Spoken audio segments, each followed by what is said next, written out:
Credit పొందేది ఒకళ్ళు, ఎవరో అర్థమైందిగా, నారా చంద్రబాబు నాయుడు గారు. ఈ మధ్యన సోషల్ మీడియాలో బాగా ట్రోల్ అవుతున్నారు, క్రెడిట్ చోర్ అని. అంటే క్రెడిట్ని దొంగిలించగలిగినటువంటి సమర్థవంతమైనటువంటి వ్యక్తి నారా చంద్రబాబు నాయుడు గారు.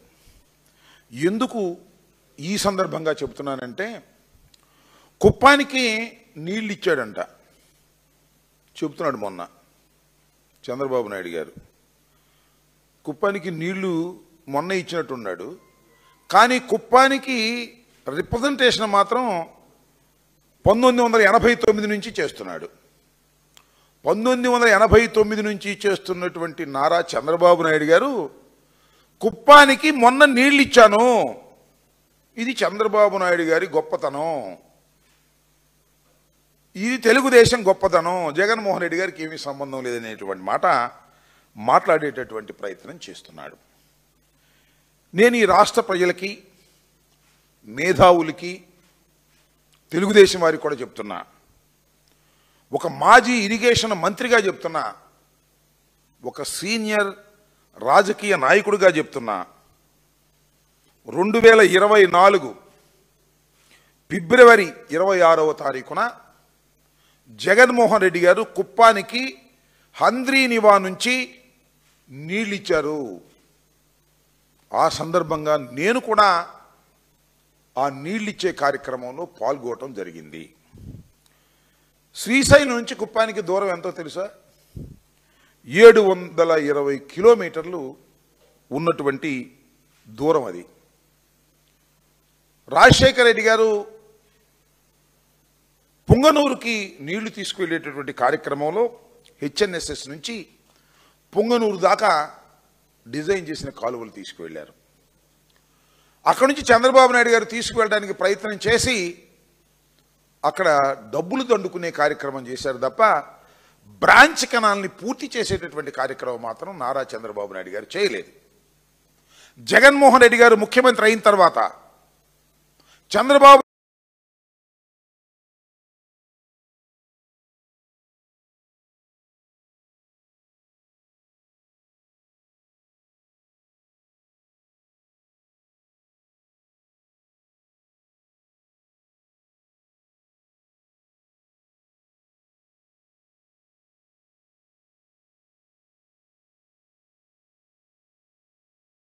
నియోజకవర్గం అయినప్పటికీ కూడా కుప్పానికి నీళ్ళు ఇస్తాను అని చెప్పి పుంగనూరు నుంచి బ్రాంచ్ కెనాల్ని శరవేగంగా తవ్వి తీసుకువెళ్ళి నీళ్ళు ఇచ్చారు.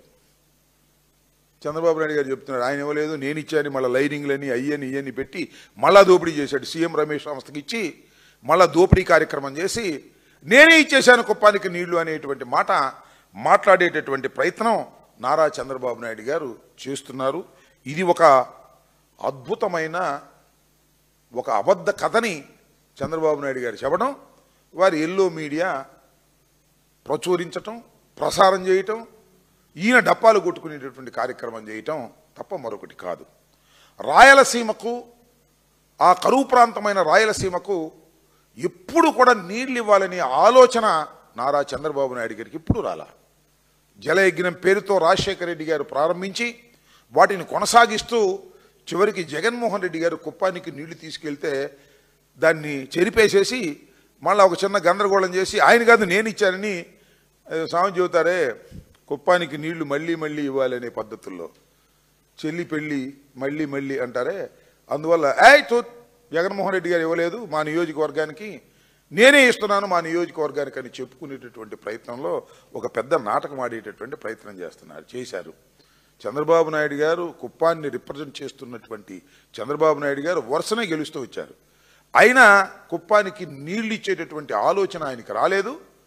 కేవలం రాజశేఖర రెడ్డి గారికి, జగన్మోహన్ రెడ్డి గారికి రాయలసీమకు నీళ్లు ఇవ్వాలని ఆలోచన చేశారు కాబట్టి రాయలసీమలో భాగమైనటువంటి కుప్పానికి కూడా స్వహస్తాలతో నీళ్లు విడుదల చేసినటువంటి ఘనత వైఎస్ జగన్మోహన్ రెడ్డి గారికి ఉంటుంది. దాన్ని చూసి కడుపు మండి, ఆ కడుపు మంట కొద్దీ చంద్రబాబు నాయుడు గారు ఈ కార్యక్రమాలు చేసేటటువంటి కార్యక్రమం చేసి అబద్ధాలను ప్రచారం చేసుకుని ఏదో పబ్బం గడుపుకోవాలనేటువంటి ప్రయత్నం నారా చంద్రబాబు నాయుడు గారు చేస్తున్నారు. ఇవాళ ఏదో కృష్ణా జలాల కి ఏదో హారతిస్తానని వెళ్ళారు, ఇంకేమీ వాటి గురించి సమాచారం రాలేదనుకోండి, అది వేరే అంశం.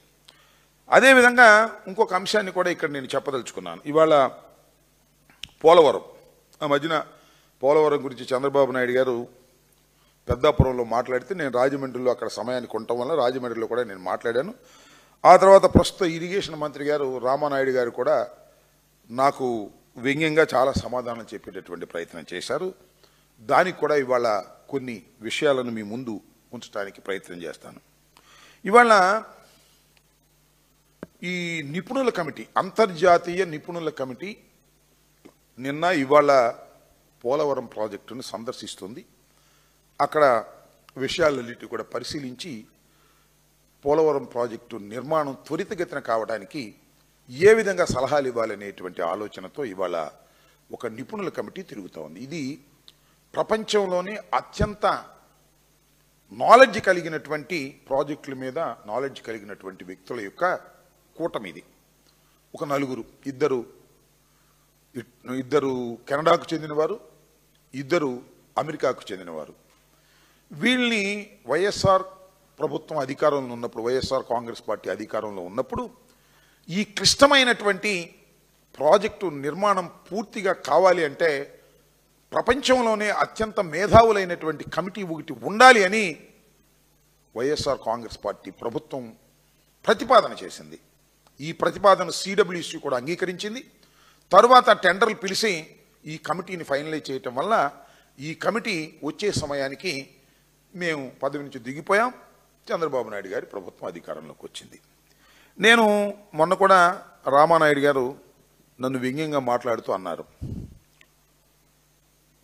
మాజీ ఇరిగేషన్ శాఖ మంత్రి గారికి పోలవరం ప్రాజెక్టు అర్థం కాలేదంట, ఎవరికి అర్థం కాదంట అనే మాట. ఎస్, ఇవాళ కూడా ఆ మాట మీద నేను కట్టుబడి ఉన్నానని చెప్తున్నా.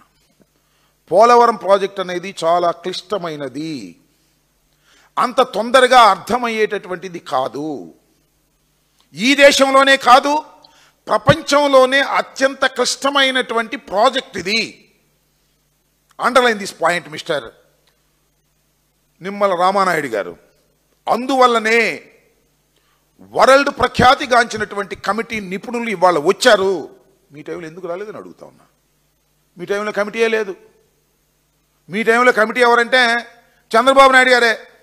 ప్రతి సోమవారం పోలవరం, ప్రతి సోమవారం పోలవరం వెళ్ళి సర్వనాశనం చేశారు పోలవరాన్ని. ఇవాళ నిపుణుల కమిటీని వేసి ఏం జరిగిందో మేము చేయాలనే ప్రయత్నం చేస్తే ఆ నిపుణుల కమిటీ వచ్చింది. They have given one report also. Mister Ramanaidu గారు, ఆ రిపోర్ట్ ఒకసారి చదువుకోండి. ఎందుకంటే ఇంతకుముందు మీరు మాట్లాడారే డయాఫ్రమ్ వాల్ గురించి. డయాఫ్రమ్ వాల్ కొట్టుకుపోవడానికి చంద్రబాబు నాయుడు గారు మాట్లాడితే చెప్తున్నాడు జగన్మోహన్ రెడ్డి గారి ప్రభుత్వం కాఫర్ డ్యాములు క్లోజ్ చేయలేదు, అందువల్ల కొట్టుకుపోయింది. తొండి మాట్లాడే మాటలు మాట్లాడుతూ ఉన్నారు.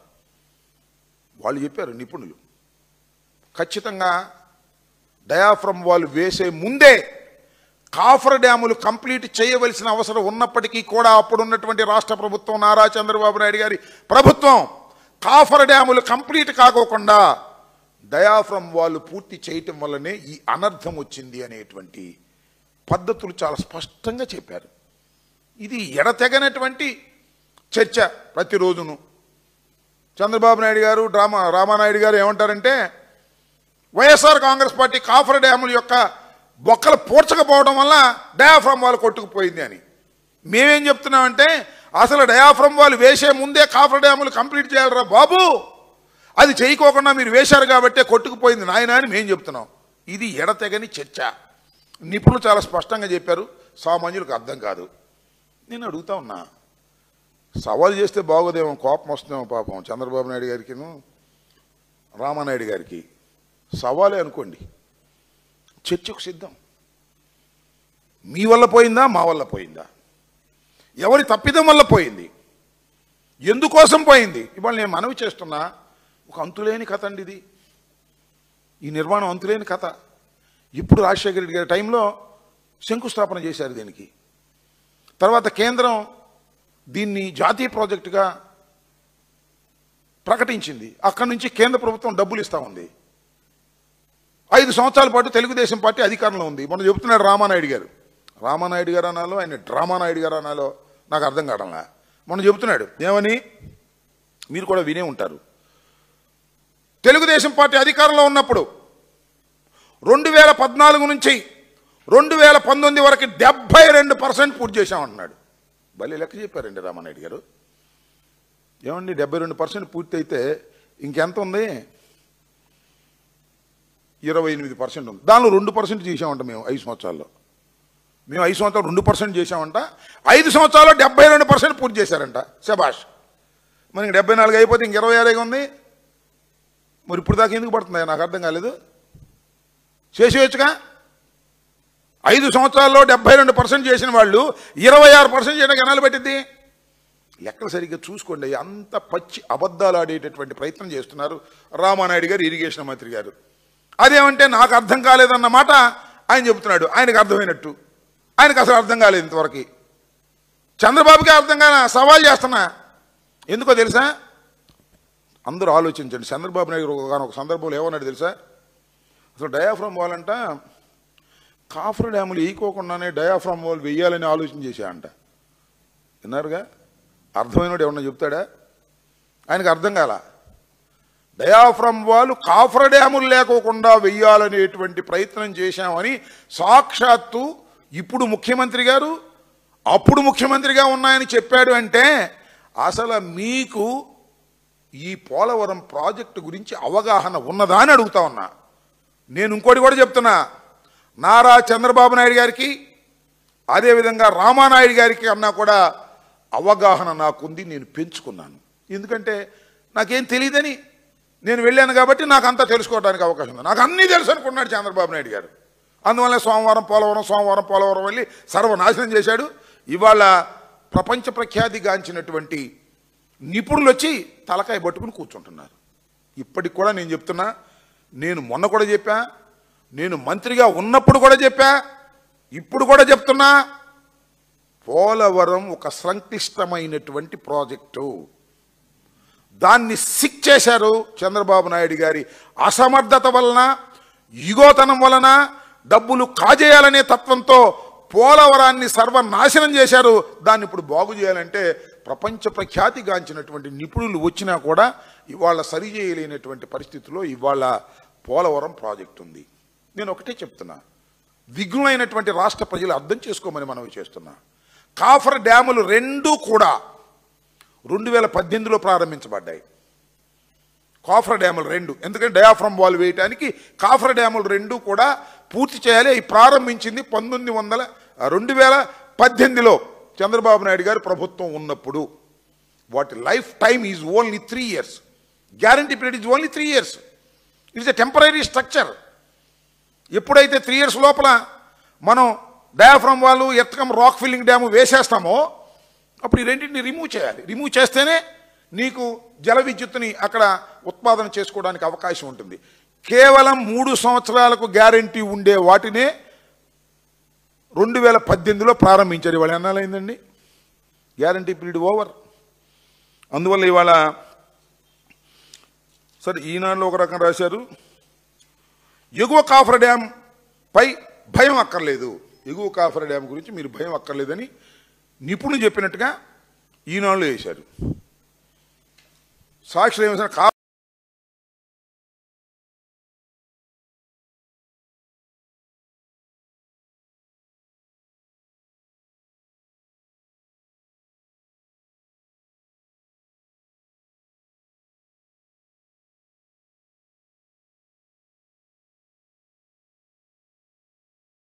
డ్యామ్ సీపేజ్పై అప్రమత్తంగా ఉండండి. కాఫర్ డ్యామ్ అంటే ఇది ఎగువ కాఫర్ డ్యామ్. మొన్న కుంగింది అన్నారే, అది కుంగటం పెద్ద ప్రమాదం కాదని కూడా నేను కూడా చెప్పాను. ఆ కుంగింది అన్నది అది లీకేజీలు ఉన్నాయి. ఎందుకున్నాయి అంటే అది 3 సంవత్సరాలు దాన్ని పనిచేసేది. ఇప్పుడు 3 సంవత్సరాలు దాటిపోయింది కాబట్టి లీకేజీలు ఉంటాయి. జాగ్రత్తగా ఉండాలి, అప్రమత్తంగా ఉండాలి. దానికి ఏదో డ్యామ్ వేశారు, దానికి మళ్ళీ బట్రస్ డ్యామ్ అని ఒకటి కొత్తగా వేశారు. వీళ్ళు నిపుణులు చెప్పబట్టే బట్రస్ డ్యామ్ వేశారు. కాబట్టి దాన్ని అట్లా కాపాడుకుంటూ వస్తున్నారు. అంటే ఇది అంతులేని కథలాగా నడుస్తూ ఉంది. ఇవాళ కూడా నేను మనవి చేస్తున్నా.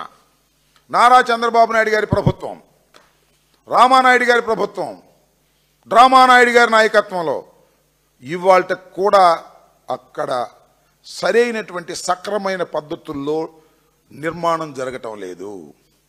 డయాఫ్రామ్ వాల్ నిర్మాణంలో కూడా అవకతవకలు జరుగుతూ ఉన్నాయి. కక్కుర్తి పడుతున్నారు. ఎవరు? నారా చంద్రబాబు నాయుడు గారు కక్కుర్తి పడుతున్నాడు. కారణం ఏంటంటే మీరు ఒకటే చెప్తున్నారు, డయాఫ్రామ్ వాల్ సరే భూమి లోపలే ఉంటుందని పాపం కనుగొని చెప్పాడు మన రామానాయుడు గారు. భూమి లోపలే ఉంటుందంట, మాకు తెలియదు, ఆయనకే తెలుసు. మేమంతా భూమి బయట ఉందనుకున్నామంట, అది భూమి లోపల అంతర్భూమిలో ఉంటుందంట, మాకు తెలియదు. కొత్తగా ఈయన వచ్చాడు డ్రామానాయుడు గారు చెప్తున్నాడు భూమి లోపలే ఉంటుందని మాకు తెలుసు. కొన్ని చోట్ల 100 మీటర్లు లోపలికి వెళ్తుంది, కొన్ని చోట్ల కొన్ని మీటర్ల లోపలికి వెళ్తుంది. ఎక్కడైతే రాక్ తగులుతుందో అక్కడికి వెళ్తుంది డయాఫ్రామ్ వాల్, అక్కడ దాకా వేయాలి. ఇట్ కంట్రోల్స్ ది సీపేజ్ని కంట్రోల్ చేస్తుంది అది. అలాంటి డయాఫ్రామ్ వాల్ ఇవాళ కూడా మీరు డబ్బులు కక్కుర్తిపడి నిపుణుల కమిటీ, ప్రపంచ నిపుణుల కమిటీ చెప్పింది ఏమిటంటే 1.5 మీటర్లు వెడల్పు ఉండాలి. లోపల దిగేది వెడల్పు 1.5 మీటర్లు ఉండాలి. మీరు వేస్తుంది ఎంతో తెలుసా? నాకున్న సమాచారం ప్రకారం, కాదంటే చెప్పండి, సవాల్ చేస్తున్నా, 0.9 మీటర్లు వేస్తున్నారు. అంటే 1/2 మీటర్ పైన ఇంకొద్దిగా తగ్గించేస్తున్నారు. ఈ తగ్గించడం వల్ల సీపేజ్ వచ్చే ప్రమాదం ఉంది. ఇప్పటికి వేసినటువంటి డయాఫ్రామ్ వాల్లో కూడా సీపేజీ వస్తుందని నిపుణులు చెప్పారు పరిశీలించి. ఇంత దౌర్భాగ్యంగా మీరు చెప్తున్నారే, ఏం చేస్తున్నారు మీరు? ఈ ప్రాజెక్ట్ని ఎక్కడికి తీసుకువెళ్తున్నారు? ఎంత దౌర్భాగ్యమైన పద్ధతుల్లో ఈ ప్రాజెక్టును మీరు నిర్మాణం చేస్తున్నారు, క్వాలిటీ లేకోకుండా చేస్తున్నారు, కక్కుర్తి పడుతున్నారు. మొన్న ఎప్పుడో చూశాను నేను, మాజీ ఎంపీ ఉండవల్లి అరుణ్ కుమార్ గారు ఈ డయాఫ్రామ్ వాల్ కొట్టుకుపోయిందంటే రేపు ఎర్త్కమ్ రాక్ ఫిల్లింగ్ కూడా కొట్టుకుపోద్ది కదా, టీవీలో చెప్తున్నాడు. రాజమండ్రి మొత్తం మునిగిపోద్ది కదా, అసలు ఇది అవసరమా? ఏది ఈ పోలవరం ప్రాజెక్టు ఆపేస్తే పోద్ది అన్నాడు. అంటే ఆయన మరి అర్థమై అన్నాడు, అర్థం కాకన్నాడు, ఆయనకున్న భయం అయింది. నేను మొన్న కలిసినప్పుడు కూడా చెప్పా, అలాంటి ప్రమాదం ఏమీ ఉండదు అని. అంటే ఒక్కసారి వేసినటువంటి డయాఫ్రామ్ వాల్ కొట్టుకుపోయిందంటే ఇలాంటి అనుమానాలు వస్తున్నాయి. దీనికి కారణం మీరు, నారా చంద్రబాబు నాయుడు గారు. అదేమంటే నాకు 40 సంవత్సరాల అనుభవం, 30 సంవత్సరాల అనుభవం, 50 సంవత్సరాల అనుభవం, నా అంత గొప్ప లేడనేటువంటి మాటలు మాట్లాడుతూ ఉన్నారు. సర్వనాశనం చేసేసి ఇవాళ అనుమానాల్లో పెట్టేశారు మీరు. చివరికి నిపుణుల కమిటీ వచ్చిన, అంతర్జాతీయ నిపుణుల కమిటీ వచ్చిన వారి సలహాలు కూడా వింటలేదు మీరు. 1.5 మీటర్లు వెడల్పుతో మీరు డయాఫ్రామ్ వాల్ వెయ్యాలి అంటే 0.9 మీటర్లతో మీరు వేస్తున్నారంటే ఎంత అపచారం ఇది, ఎంత ప్రమాదం ఇది. ఉండవల్లి అరుణ్ కుమార్ గారు చెప్పినట్టుగా ఏదైనా తెగితే మొత్తం రాజమండ్రి మొత్తం కొట్టుకుపోతాయి. ఆ పరిస్థితికి మీరు తీసుకువెళ్తున్నారు. ఇలాంటి అనుమానాలకు తావిస్తున్నారు, క్వాలిటీ లేకుండా చేస్తున్నారు, డబ్బులు కక్కుర్తి పడుతున్నారు. నేను మనవి చేస్తున్నా, రామానాయుడు గారికి చెప్తున్నా, చంద్రబాబు నాయుడు గారికి చెప్తున్నా, కమాన్ చర్చిద్దాం రండి, సవాల్ వదిలే, రిక్వెస్ట్. ఇలాంటి బ్రహ్మాండమైనటువంటి ప్రాజెక్ట్, ఆంధ్ర రాష్ట్ర గతినే మార్చేటటువంటి ప్రాజెక్ట్, అందరికీ నీళ్ళు ఇచ్చేటటువంటి ప్రాజెక్ట్, బహుళార్థకమైన ప్రాజెక్ట్. ఇటు మన విశాఖపట్నానికి, ఉత్తరాంధ్రకి, కృష్ణాకి, ఇండైరెక్ట్గా రాయలసీమకి, మొత్తం టోటల్ ఆంధ్రప్రదేశ్ మొత్తానికి నీరు ఇవ్వగలిగినటువంటి, డైరెక్ట్లీ ఇండైరెక్ట్లీ ఇవ్వగలిగినటువంటి ప్రాజెక్ట్ పోలవరం ప్రాజెక్ట్. 55,000 కోట్లతో కేంద్ర ప్రభుత్వం నిర్మించాలనుకున్నటువంటి ప్రాజెక్ట్. ఈ ప్రాజెక్టులో ఇన్ని అవకతవకలు జరుగుతున్నప్పుడు ఒక మాజీ ఇరిగేషన్ మంత్రిగా, మీ అంత తెలియకపోయినా కొద్దో గొప్ప తెలిసినటువంటి వ్యక్తిగా, స్టడీ చేసిన వ్యక్తిగా చర్చకు సిద్ధంగా ఉన్నాను. రండి, మీ దగ్గర సరుకుంటే, సరుకు లేకపోతే అది వేరే విషయం. చంద్రబాబు నాయుడు గారి దగ్గర సరుకు లేదు, మా డ్రామానాయుడు గారి దగ్గర సరుకు లేదంటే అది మీ ఇష్టం. చర్చ చేయాలి, ప్రజలకు అర్థం కావాలి. డయాఫ్రామ్ వాల్ కొట్టుకుపోవడానికి గల కారణాలేంటో ప్రజలకు వివరించాలి. అది మాదా తప్పు, మీదా తప్పు తేలాలి. అసలు తెలియగడుగుతున్నాయా? ప్రతి సోమవారం వెళ్ళేవాడు చంద్రబాబు నాయుడు గారు మానేసావే అంటే ఇప్పుడు వస్తే వాళ్ళు ఊరుకోరు. ఈయనకి ఏదో మెంటలు ఉందని పిచ్చి హాస్పిటల్ చేర్చమంటారు. ఎవరు వాళ్ళు తెలుసుగా, అంతర్జాతీయ నిపుణులు. మన చంద్రబాబు నాయుడు గారు అక్కడికి వెళ్ళి అది ఇట్టా ఇది ఇట్టా అని ఫోటోలు దిగితే సర్దుకోవయ్యా అని చెబుతారు. వాళ్ళసేం పోయింది దాన్ని కెనడా వాళ్ళు, అమెరికా వాళ్ళు. సర్దుకొని నేను ఎవరో ఇవన్నీ మాకు తెలిసినట్టుగా చెబుతున్నాడు. ఈయన పిచ్చి ఆసుపత్రిలో చేర్చమంటారు. ఆ మధ్యన ఇప్పుడు జర్మనీ ఆయన వచ్చి చెప్పినట్టుగా. అందువల్ల ఇప్పుడు వెళ్ళటల్లా, ఇప్పుడు ప్రతి సోమవారం వెళ్ళటల్లా. అంటే ఇప్పుడు ఇంట్రెస్ట్ లేదనా? లేకపోతే అప్పుడు ప్రతి సోమవారం వెళ్ళటం వల్ల ప్రాజెక్ట్ నాశనం అయిపోయిందని ఒప్పుకుంటున్నారా? ఇలాంటి కార్యక్రమాలు నారా చంద్రబాబు నాయుడు గారు చేస్తున్నారు. రామానాయుడు గారికి కూడా చెప్తున్నా, చాలా వ్యంగ్యంగా మాట్లాడారు మీరు. రామానాయుడు గారు, మీ దగ్గర సరుకుందా? ఊరిని డ్రామాలేనా? సరుకుంటే డ్రామాలు కాకపోతే నన్ను పిలవండి బాబు, ఒక్కడనే వస్తా, ఎవరో అవసరంలా, ఒక్కడనే వస్తా. మీ మొత్తం ఇంజనీర్లందరూ కూర్చోబెట్టుకోండి. అసలు డయాఫ్రమ్ వాళ్ళు ఎందుకు కొట్టుకుపోయింది ఏమిటి? సింపుల్ అయ్యా, ఇంజనీర్లు ఎందుకండి బాబు? నాకు తెలియకొడుతా. సామాన్యుని అడిగి చెప్తాడు, ఆయన అడిగి చెప్తాడు. కాఫర్ డ్యాములు కంప్లీట్ కాకుండా డయాఫ్రమ్ వాళ్ళు వేస్తారండి ఎవరన్నాను? బుద్ధి జ్ఞానం ఉన్నవాడు గట్టిగా మాట్లాడంటే అన్నం తినేవాడు వేస్తాడా? కాఫర్ డ్యాములు కంప్లీట్ కాకోకుండా డయాఫ్రమ్ వాళ్ళు వేసి వెళ్ళిపోయారు. ఇది దుర్మార్గం. ఈ దుర్మార్గాన్ని జగన్మోహన్ రెడ్డి గారిని నెత్తిన రుద్దాలనేటువంటి ప్రయత్నం, మా నెత్తిన రుద్దాలనే ప్రయత్నం చేస్తున్నారు. ఇది మహాపాపం. ఇది తెలుగు ప్రజల జీవన గతిని మార్చగలిగినటువంటి ఒక మహత్తరమైనటువంటి ప్రాజెక్టులో పైసల కోసం కక్కుర్తిపడి ఇలాంటి దౌర్భాగ్యమైన పరిస్థితి తీసుకొచ్చారు. నేను అనేక సందర్భాల్లో అడిగా, మళ్ళా అడుగుతా ఉన్నా, మిస్టర్ డ్రామానాయుడు గారు సమాధానం చెప్పండి. నారా చంద్రబాబు నాయుడు గారు సమాధానం చెప్పండి. కేంద్ర ప్రభుత్వం చేయవలసినటువంటి ప్రాజెక్టుని ఆంధ్రప్రదేశ్ ప్రభుత్వం ఎందుకు తీసుకుంది అని అడుగుతా ఉన్నా. కేంద్ర ప్రభుత్వం కదా చేయాల్సింది. భోగాపురం ఎయిర్పోర్ట్ తీసుకో, లేకపోతే రైల్వే స్టేషన్ కొత్త కడుతున్నా, ఇది తీసుకో, ఇస్తారా? వాళ్ళ కాళ్ళ మీద పడి వాళ్ళని శరణుజొచ్చి 55,000 కోట్లతో నిర్మాణం జరగవలసినటువంటి పోలవరం ప్రాజెక్టుని మేము చేస్తామని తగుదునమ్మా తీసుకొని దానిలో 1,000 కోట్లు కాజేయాలని కక్కుర్తి పట్టడం వల్లనే పోలవరం ఒక అంతులేని కథ అయింది. పోలవరం సిక్ ప్రాజెక్ట్ అయింది. పోలవరం ఎప్పుడు పూర్తయిందో అర్థం కాకోకుండా ఉంది. 2027కు పూర్తి చేస్తామని ప్రగల్భాలు పలుకుతున్న ప్రశ్నార్థకంగా మిగిలిపోయింది. ఇవాళ మీరు డయాఫ్రమ్ వాల్ వేసేటప్పుడు కూడా సరైనటువంటి పద్ధతులు పాటించకపోవటం వల్ల రాబోయే కాలంలో పోలవరం ప్రాజెక్టుకే ప్రమాదం ఏర్పడే అవకాశం ఉంది. అమరావతిలాగా ఇలాంటి తిరిగి తక్కువ పనులు చేసి చంద్రబాబు నాయుడు గారు నాకు అనుభవం ఉంది, నేను వరల్డ్ ప్రఖ్యాతిగాంచినటువంటి వ్యక్తిని డప్పాలు కొట్టుకునే పరిస్థితి తప్ప ఆయనకి ఏ మాత్రం జ్ఞానం లేదని ఈ సందర్భంగా బల్ల గుద్ది చెప్పదలుచుకున్నాను.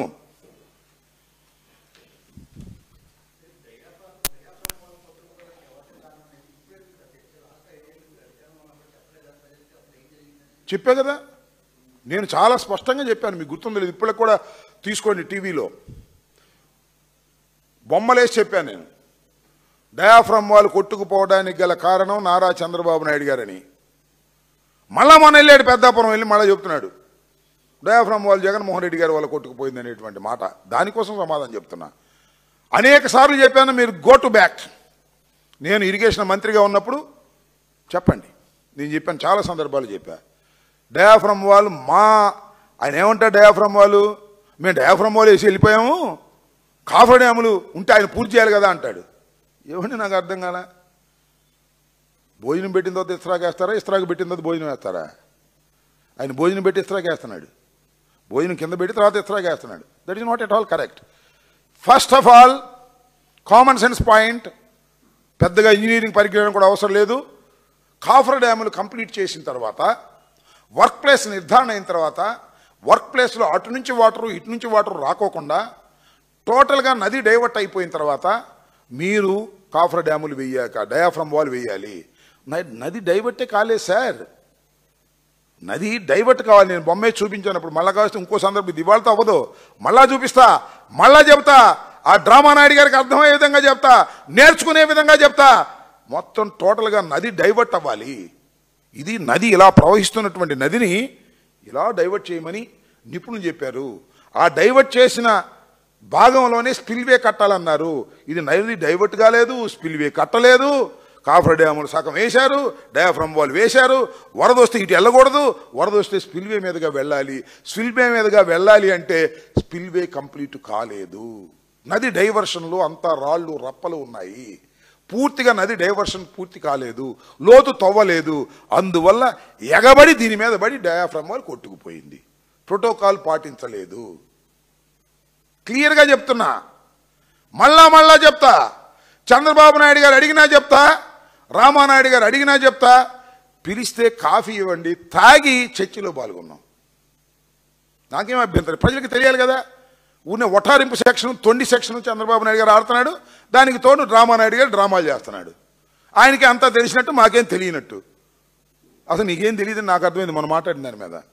చంద్రబాబు నాయుడికి అసలు ఆ బుర్ర పెట్టలేదని అర్థమైంది. క్యాష్ కొట్టుకోవడం తప్ప బుర్ర లేదు.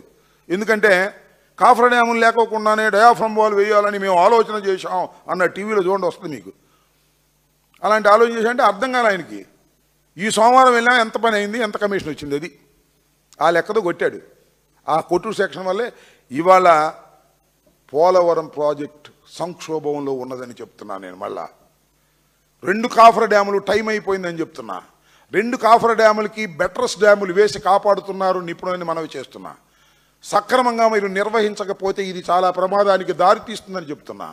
ఇప్పటికీ కొత్త డయాఫ్రమ్ వాల్లో కూడా మీరు అవకతవకలకు పాల్పడుతున్నారు, డబ్బులు కక్కుర్తి పడుతున్నారు. 1.5 మీటర్లు వేయవలసినటువంటి డయాఫ్రమ్ వాల్ని మీరు 0.9 మందంతో వేస్తున్నారు. ఇది చాలా ప్రమాదం. దీన్ని ఇప్పటికైనా గమనించండి. రేపు చెప్తారు కదా నిపుణులు, మళ్ళా నిపుణులు ఇచ్చిన రిపోర్ట్లో ఒకసారి చదువుకోమన్నాళ్ళని. వాళ్ళు చెప్పింది చేయండి. చంద్రబాబు తెలియదు సావదు, నా మాటేనండి. ఆ నిపుణులు చెప్పింది చేయండి. ఇంజనీర్లు చెప్తున్నా, అక్కడ నరసింహమూర్తి ఇంజనీర్ ఉన్నాడు, ఎస్సీ, ఇప్పుడు చీఫ్ ఇంజనీర్ అయ్యాడు, ఈఎన్సీ అయ్యాడు. ఆయన చెప్తున్నా, అయ్యా మీరు ఈ చంద్రబాబు చెప్పింది, రామానాయుడు చెప్పింది వినమాకండి స్వామి. ఆ నిపుణులు చెప్పింది వినండి, దాని ప్రకారం చేయండి. ఆ కాంట్రాక్టర్ చెప్పింది వినకండి. దాని ప్రకారం వెళితేనే ఇది పరిపూర్ణంగా క్వాలిటీగా పూర్తవుతుంది. క్వాలిటీగా పూర్తి చేయకపోతే దినదినగన్నం 100 ఏళ్ల ఆయుషులతో కింద ఉన్నటువంటి ప్రజలు బతకవలసిన పరిస్థితి. ఎప్పుడు తెగిపోద్దో డయాఫ్రమ్ వాల్, ఎప్పుడు కరకట్టపోద్దో, ఎప్పుడు ఎర్తకం రాక్ ఫిల్లింగ్ డ్యామ్ పడిపోద్దా అని భయాందోళనతో గురి కావాల్సిన పరిస్థితి ఏర్పడుతుందని కూడా ఈ సందర్భంగా నేను చెప్పదలుచుకున్నాను. ఇది సంక్లిష్టమైన, ఇంపార్టెంట్ అయిన ఒక ప్రాజెక్టు. భారతదేశంలోనూ మరి ముఖ్యంగా ఆంధ్రప్రదేశ్కి ఇది అత్యంత అవసరమైనటువంటి ప్రాజెక్టు. దీన్ని చంద్రబాబు నాయుడు గారు సర్వనాశనం చేశాడు, చేస్తున్నాడు కూడా. కేంద్ర ప్రభుత్వం కడితే ఈ గొడవ ఉండేది కాదు మనకి. ఈయన గట్టి డబ్బులు కాజేసే కార్యక్రమం చేసి ఈయన ఉమా సంతులు మింగేశారు. ఇది వాస్తవం, అందరికీ తెలిసినటువంటి సత్యం. ఇప్పటికైనా బుద్ధి తెచ్చుకొని సక్రమంగా నిర్వహించకపోతే ఆంధ్ర రాష్ట్రానికి ప్రమాదం ఉందని కూడా ఈ సందర్భంగా చెప్పదలుచుకున్నా.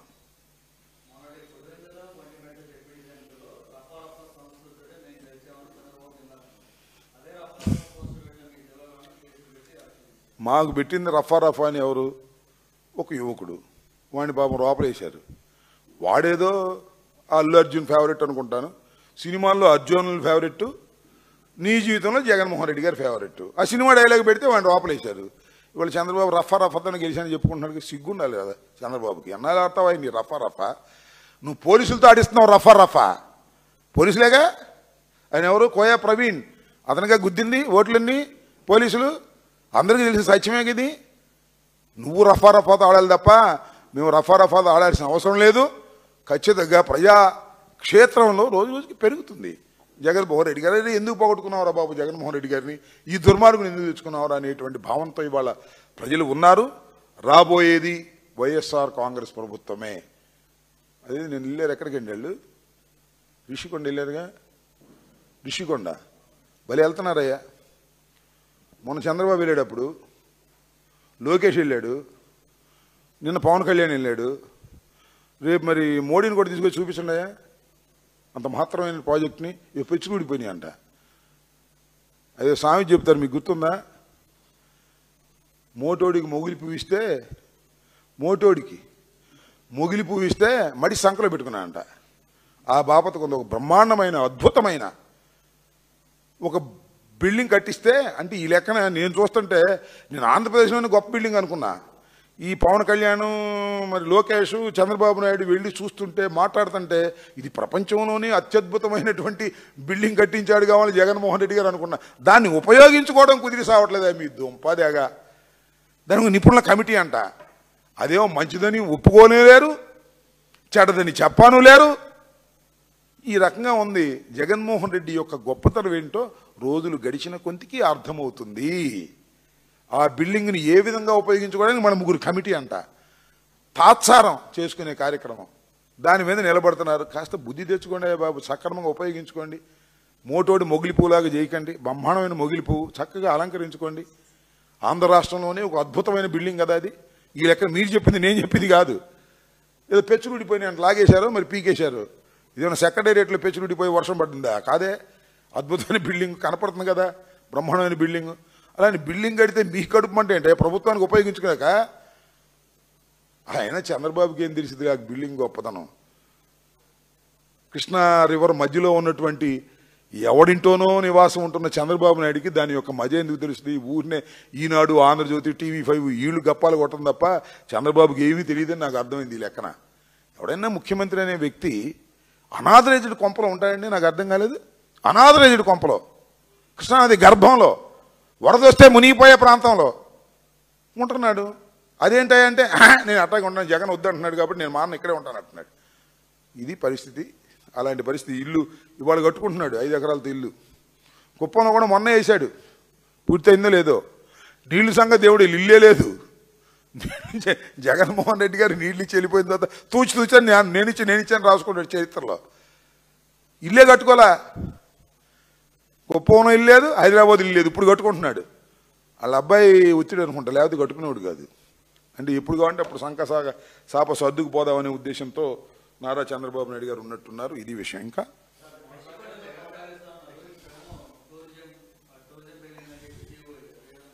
ఏమంటారు? ఎవరు చెప్పినా దాని పేరు జగన్ ప్యాలెసే. ఎవరు చెప్పినా దాని పేరు జగన్ ప్యాలెస్ గానే పిలుస్తారు ప్రజలు. పేరుకి, జగన్ ఉండటానికి కాదు అది. ఇప్పుడు టూరిజం ప్రాజెక్ట్ అన్నారు కదా, అసలు ఏం చేసుకోవాలో అర్థం కావట్లేదు కంటే వాళ్ళకి. ఇందాక మొగిలిపూ సామితే ఏం చేసుకోవాలో అర్థం కావట్లా. 14 మాసాలు అయింది, ఇంతమంది మంత్రులు ఉన్నారు, ఇప్పుడు కమిటీ వేశారు ముగ్గురితో. వీళ్ళు మాత్రం ఏం తేలుస్తారు? దీనిలో అవినీతి ఉందా, అన్యాయం ఉందా నీకు తేలుస్తారు, అసలు తేలుతారు. ఏంటంట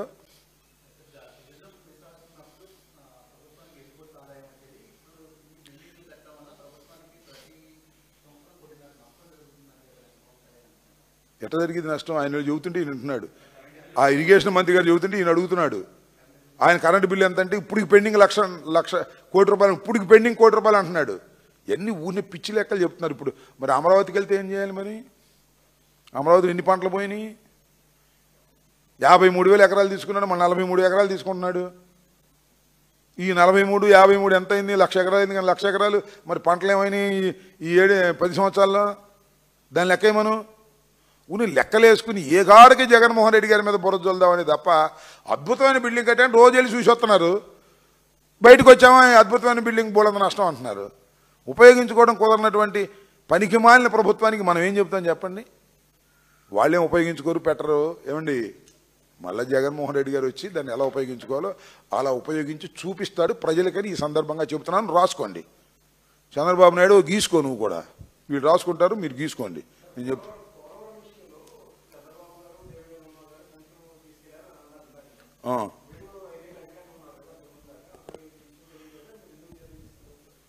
చర్యలు తీసుకోవడం ఏంటండి? నాకు అర్థం కాలేదు. ఇప్పుడు సంచులు తీసి డబ్బులు తీసుకెళ్ళి చర్యలు తీసుకుంటారు. మేము కూడా సిట్లు వేసి లోపలించాలి. ఇక నేను ఒక ఆరోపణ చేస్తున్నాను, ఇవాళ కూడా చేస్తున్నాను, ఇప్పుడు కూడా అదే స్టాండ్ అయి ఉన్నాను. చంద్రబాబు నాయుడు లేదా అప్పుడున్నటువంటి మంత్రి ఉమా గారు ఈ ప్రాజెక్ట్ని ఎందుకు తీసుకున్నారు చెప్పమని నాకు సింపుల్. ఈ ప్రాజెక్టుని ఎందుకు తీసుకున్నారు? ఇది కేంద్ర ప్రభుత్వం కట్టవలసిన ప్రాజెక్టు కదా, రాష్ట్ర ప్రభుత్వం కట్టే ప్రాజెక్టు కాదు కదా, ఇది జాతీయ ప్రాజెక్టు కదా. ప్రతి పైసా కేంద్ర ప్రభుత్వం ఇస్తుందని రీఆర్గనైజేషన్ చట్టంలో పెట్టారు కదా. ఎందుకు రాష్ట్ర ప్రభుత్వం తీసుకుంది? నేను అంటున్నా, సంచులు డబ్బులు కాజేయటం కోసమే ఈ రాష్ట్ర ప్రభుత్వం తీసుకుంది. అందువల్లనే కమిషన్లు కాజేసి ప్రాజెక్ట్ని సర్వనాశనం చేశారు, ప్రోటోకాల్ లేకుండా చేశారు. డయాఫ్రమ్ వాల్ వేసేసి బావరు వాడి దగ్గర డబ్బులు తీసుకుని ఆయన పంపించారు. కాఫర్ డ్యాములు మాత్రం పూర్తి కాలేదు. ఏది ఎక్కువ బిల్లు అయిద్దో, దేనిలో ఎక్కువ కమిషన్ అయిద్దో అది చేసి పారేశారు తప్ప ప్రోటోకాల్ పాటించలేదు. ఇప్పటికీ నా అభియోగం అదే. ఇది కమిషన్ల కోసం మాత్రమే చంద్రబాబు నాయుడు గారి ప్రభుత్వం, కేంద్ర ప్రభుత్వం చేయవలసినటువంటి ప్రాజెక్టును తీసుకుంది. దానివల్లనే మొత్తం టోటల్గా ఇవాళ సిక్ ప్రాజెక్టుగా తయారైంది. ఎప్పుడు పూర్తవుతుందో అర్థం కాని పరిస్థితిలో ఉంది. దీనికి మూలకారకుడు నారా చంద్రబాబు నాయుడు గారే. ఒక తప్పు కాదు, 2 తప్పులు కాదు, 3 తప్పులు కాదు, 100 తప్పులు చేశాడు పోలవరం ప్రాజెక్టు విషయంలో. అందువల్లనే పోలవరం ప్రాజెక్టు సంక్షోభంలో పడిపోయింది. ఇది చాలా క్లియర్, పర్ఫెక్ట్. బుద్ధి ఉంటే, దమ్ముంటే, ధైర్యం ఉంటే, నాలెడ్జ్ ఉంటే పిలవండి, చర్చకు వస్తాను, విపులంగా చెప్తాను. రామానాయుడు గారికి, చంద్రబాబు నాయుడు గారికి మీకు దమ్ము లేకపోతే నోరు ముసుగు కూర్చోండి, సర్వనాశనం మాత్రం చేయొద్దు. ఇప్పటికైనా నిపుణులు చెప్పిందే వినండి. అంతర్జాతీయ నిపుణులు కెనడా నుంచి వచ్చారు, అమెరికా నుంచి వచ్చారు. చాలా ఖర్చుతో కూడుకున్న వ్యవహారం. ఆ కమిటీని ప్రతిపాదన చేసింది వైఎస్ఆర్ కాంగ్రెస్ ప్రభుత్వం అధికారంలో ఉన్నప్పుడు. ఇప్పుడేమో అంతర్జాతీయ కమిటీ నిపుణుల సమక్షంలో జరుగుతుంది. అప్పుడేమో అంతర్జాతీయ ఏమనాలో లేకపోతే ఏమనాలో ఆ నిపుణుడు ఒక ఆయన ఉన్నాడు, నారా చంద్రబాబు నాయుడు గారు. వారి ఆధ్వర్యంలో నడిచి సర్వనాశనం అయింది. వీళ్ళేమో అంతర్జాతీయ నిపుణులు. ఆయన 2-3 గ్లోబులకు సంబంధించిన నిపుణుడు. ఆయన మాటల్లో ఆయన ఆధ్వర్యంలో జరిగింది. ప్రతి సోమవారం పోలవరం అనే పద్ధతిలో సర్వనాశనం చేశాడు. ఇప్పుడు వాళ్ళు వచ్చారు, వాళ్ళు చెప్పినట్టు వినండియా బాబు అని చెప్తున్నారు.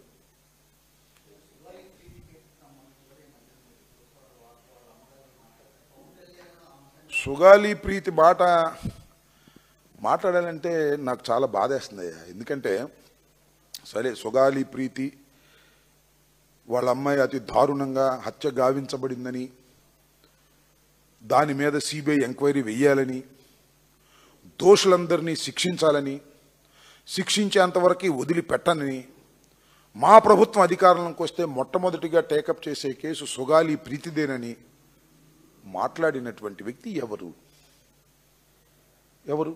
Question mark. సమాధానం మీ అందరికీ తెలుసు. ప్రస్తుత డిప్యూటీ చీఫ్ మినిస్టర్ గారు, అప్పుడు జనసేన అధిపతి పవన్ కళ్యాణ్ గారు.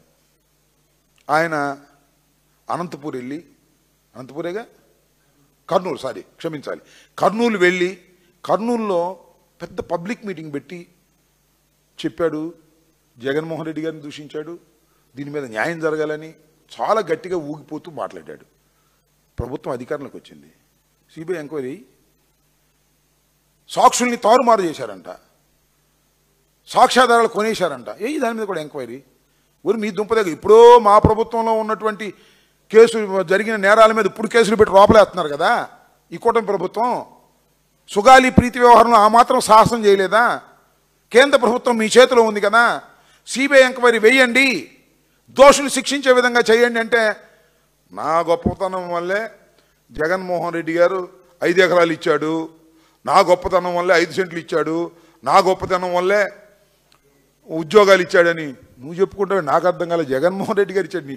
ఇలాంటి వాళ్ళకే కాదు, చాలామందికి జగన్మోహన్ రెడ్డి గారు ఇలాంటి ఇబ్బందులు ఉన్న వాళ్ళకి చాలా సహాయం. నా వల్లే ఎస్సీ ఎస్టీ కేసు కూడా రిజిస్టర్ చేశారు. ఇన్నేమనాలి నేను? అదేమంటే పవన్ కళ్యాణ్ గారు అభిమానులు మా కాపులు పాడు సొల్లు మాటలు కాదు ఇవి. ఎందుకు ఆయన సొల్లు మాటలు చెబుతావు? పవన్ కళ్యాణ్ గారు ధైర్యవంతుడివి, గొప్పవాడివి, నిజాయితీపడివి అని చెప్పుకుంటున్నావు కదా, చెయ్యి. ఇవాళ సుగాలి ప్రీతి కేసుని సిబిఐని ఎంక్వైరీ చేయమని, దోషుల్ని శిక్షించే విధంగా నడపండి, శభాషాన్ని అనిపించుకోండి. అది అన్నంట, అది అంటున్నాడు ఏమన్నా, పళ్ళున్న చెట్టుకే రాళ్ళు వేస్తారండి. నీ దగ్గర పళ్ళు బాగా ఉన్నాయంటే రాళ్ళు వేస్తున్నారంట. ఇప్పుడు ఏమన్నా నీ దగ్గర పళ్ళు? నాకు అర్థం కాలేదు. నీ దగ్గర బాధ్యత ఉంది, ఆ బాధ్యతను నువ్వు చేయట్లేదు. ఆ సుగాలి ప్రీతి తల్లి నీ దగ్గరికి వచ్చి ఏ విధంగా రోధించిందో అందరం చూశాము. ఇవాళకి టీవీలో కొడితే వస్తాయి. ఇవాళ రోధిస్తుంది నీ మీద పడి. సిగ్గుపడండి అయ్యా పవన్ కళ్యాణ్ గారు, ప్లీజ్ సిగ్గుపడండి. లేదంటే చెప్పండి, చంద్రబాబు నాయుడు గారితో మాట్లాడి, మోడీ గారితో మాట్లాడి, అమిత్ షా గారితో మాట్లాడి సిబిఐ ఎంక్వైరీ రన్ చేయించండి, వేపించండి. మీరు తలుచుకుంటే కాంతి ఏముంది చెప్పండి ఇవాళ ఉన్న పరిస్థితుల్లో. కానీ మీరు తలుచుకోరు. అంటే సుగాలి ప్రీతి మరణాన్ని జగన్మోహన్ రెడ్డి గారి మీద బురదలటం కోసం మాత్రమే ఉపయోగించుకుంటాము. మా అధికారంలోకి వస్తే మాత్రం అబ్బే మాకు తెలియదండి ఆ సుగాలి ప్రీతి ఎవరో, మాకు తెలియదు, మాకేం సంబంధం లేదంటావా? ఇంతకన్నా ఘోరం ఏం కావాలండి? దీన్ని బట్టి అర్థమవుతుందండి, మా పవన్ కళ్యాణ్ గారు అంటే సేనాని మాటలు, ఎవరు సేనాని మాటలు కోటలు దాటుతాయి, కానీ చేతలు మాత్రం గడప కూడా దాటవు. అది మా సేనాని యొక్క గొప్పతనం అని జన సైనికులందరూ చెప్పుకోవాలంతే. సేనాని మాటలకే పరిమితం అని అనుకోవాల్సిన పరిస్థితి ఏర్పడుతుంది. ఇవాళకనే చెప్తున్నా, సేనతో సేనాని గారు సేనతోనే ఉండండి, మాకేం అభ్యంతరం లేదు. సేనానిగానే ఉండండి, మాకేం అభ్యంతరం లేదు. మీరు రాజు అవ్వాల్సిన అవసరం లేదు. రాజుగారు వేరే ఉన్నాడు, చంద్రబాబు నాయుడు గారు, ఆయన రాజు, మీరు సేనాని. ఆ రాజుగారి మీద మేమనంటే మీరు సేనాని కొత్త తీసుకొచ్చి మా మీద దూకుడు బూడుగా మాట్లాడతారు అంతే. మళ్ళీ యుద్ధం అయిపోగానే మీ ద్వారా మీరు వెళ్ళిపోతారు.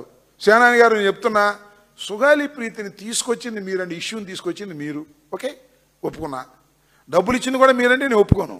జగన్మోహన్ రెడ్డి గారి దయార్థ హృదయం ఇలాంటి వాళ్ళకి చాలామందికి సహాయం చేశాడు. చేతికి ఎముక లేనటువంటి పద్ధతుల్లో చేసినటువంటి వ్యక్తి జగన్మోహన్ రెడ్డి గారు. అవి కూడా నీ అకౌంట్లో వేసుకుంటావే, నాకు అర్థం కాలా. అవి కూడా నీ అకౌంట్లో వేసుకుని నా గొప్పతనం వల్లే జగన్మోహన్ రెడ్డి డబ్బులు ఇచ్చాడని మాట మాట్లాడుతున్నారు. అసలు ఏందండి మీకు ఆ సిగ్గు లేదా? నాకు అర్థం కాలేదు. ఇప్పటికైనా నేను మనవి చేస్తున్నా, నీకు మనసుంటే, అంతరాత్మ ఉంటే, జాలుంటే, దయ ఉంటే, సుగాలి ప్రీతి మీద ఏమాత్రమైన రాజకీయ లబ్ధి కోసం కాకుండా నిజంగానే స్పందించి చేశామనుకుంటే సిబిఐ ఎంక్వైరీ వేయించు, విచారణ జరిపించు, లాజికల్గా దోషుల్ని శిక్షించే విధంగా చేయమంటే డబ్బులు లెక్కలు చెబుతున్నాడండి. 1 ఎకరం అంట 2 కోట్లు ఉంటాయంట, 10 కోట్లు ఇచ్చాడంట. జగన్మోహన్ రెడ్డి గారు ఇచ్చినటువంటి 5 ఎకరాలు ఒక్కొక్కటి 2 కోట్లు ఉంటాయి, లెక్క చెబుతున్నాడు. ఈ డబ్బులు లెక్క ఎందుకు నాకు అర్థం కాలేదు. సెంటు 10 లక్షల నుంచి 15 లక్షలు ఉంటుందంట. ఏది 5 సెంట్లు, దానికి ఒక లెక్క చెప్పాడు. ఉద్యోగాలు దానికి ఈ లెక్క ఎందుకు అంటే, ఇంత ముట్ట చెప్పాము అని చెబుతున్నావు నువ్వు. జగన్మోహన్ రెడ్డి గారు ఇచ్చిన దానిలో అసలు పని వదిలేసావా? వీటన్నిటికన్నా మించింది దోషుల్ని శిక్షించడం, అవునా కాదా చెప్పని అడుగుతా ఉన్నా. పవన్ కళ్యాణ్ గారు ఎందుకు ఇలా తప్పుకుంటారు? మీరు తప్పుకోవడం మంచి పద్ధతి కాదు. మీ క్రెడిబిలిటీ రోజు రోజుకి డౌన్ అయిపోతుంది. ఇది గమనించకపోతే మేమేం చేస్తాం? అది మీ ఇష్టం.